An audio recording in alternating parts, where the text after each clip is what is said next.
하나님의 말씀은 회복입니다. 성경 통독을 돕는 바이블 가이드입니다. 사무엘하 10장부터 12장을 읽습니다. 모든 문제는 큰 것에서 시작되지 않습니다. 아주 사소한 것에서 시작됩니다. 역사 속의 큰 전쟁도 작은 이기심, 욕심과 질투, 시기에서 시작되는 경우가 허다합니다.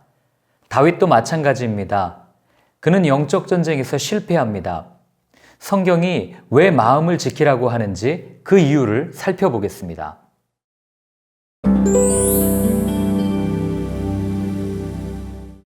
암몬의 나하스가 죽어 아들 한운이 대신하여 왕이 됩니다.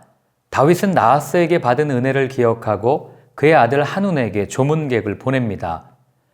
한운의 신하들은 신흥 강국으로 부상하는 이스라엘에 대한 경계심을 보입니다.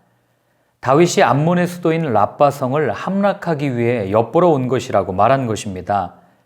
한운은 다윗의 신하들의 수염을 자르고 옷을 잘라 엉덩이가 보이도록 하는 당시 가장 모욕적인 방식으로 해서 사신들을 돌려보냅니다. 이 일로 인해 암몬과 아람의 연합군 3만 3천 명은 이스라엘과 전쟁을 시작하게 됩니다. 다윗은 요압과 아비새를 중심으로 하는 정예 요원을 선발하여 전투를 벌입니다. 결과는 이스라엘의 대승.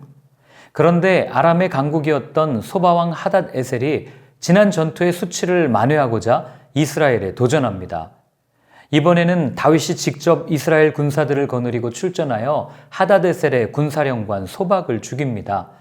이로써 양국 간의 전쟁은 끝나고 이스라엘은 조공을 받는 중동 지방의 강국으로 부상합니다.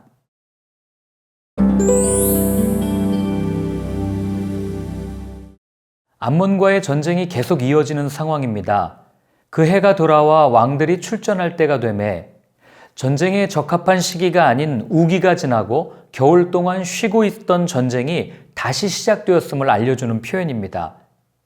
이 암몬과의 3차 전쟁이 진행 중이던 때 다윗은 예루살렘에 있습니다. 그는 왕궁 옥상에서 목욕하는 한 여인을 보고 음욕을 품습니다. 엘리암의 딸이자 우리아의 아내인 밧세바입니다. 다윗은 그녀를 데려와 동침하고 밧세바는 임신합니다.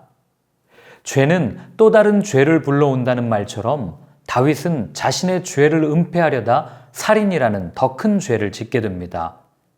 다윗은 자신을 통해 임신한 것을 숨기려 전쟁터에 있는 우리아를 불러내고 그가 아내인 밧세바와 동침하기를 기대했지만 우리아는 자신의 동료들이 전장에서 고생하고 있는데 어찌 편하게 아내를 품겠냐며 집으로 가지 않습니다. 죄를 감추려는 은폐 계획이 수포로 돌아가자 다윗은 요압에게 편지를 보내 우리아를 전쟁의 맹렬한 싸움 가장 앞에 두어 죽게 하라 합니다. 사람들에게 우리아의 죽음은 전쟁 중 흔히 일어날 수 있는 일로 간주될 수 있었으나 27절은 다윗이 행한 그 일이 여호와 보시기에 악하였더라라고 쓰고 있습니다. 다윗의 행동은 간음과 살인에 의한 한 가정의 완전한 파괴를 가져왔고 왕권을 남용하여 자기 백성을 해친 악한 것이었습니다.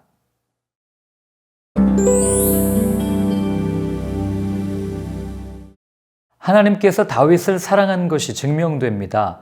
사랑하지 않으면 질책도 하지 않습니다. 그냥 무관심하게 내버려둘 뿐입니다.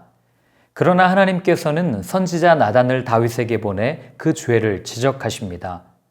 보통 왕 같으면 어디 감히 왕에게 하면서 선지자를 위협할 법도 한데 다윗은 나단 선지자의 말을 듣고 내가 여호와께 죄를 범하였다라고 하며 즉시 회개합니다.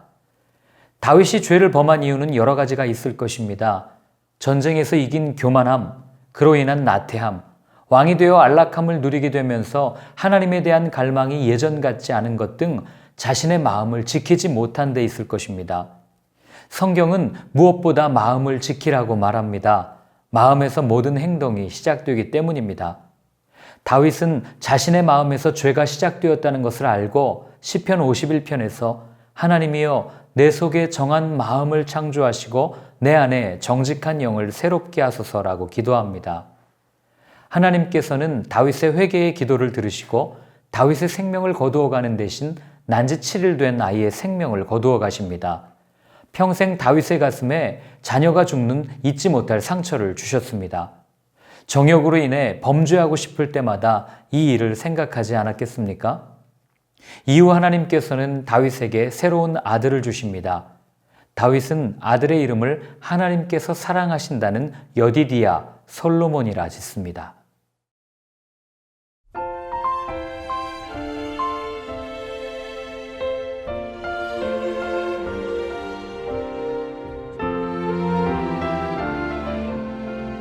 죄를 지었을 때 두려움이 엄습합니다.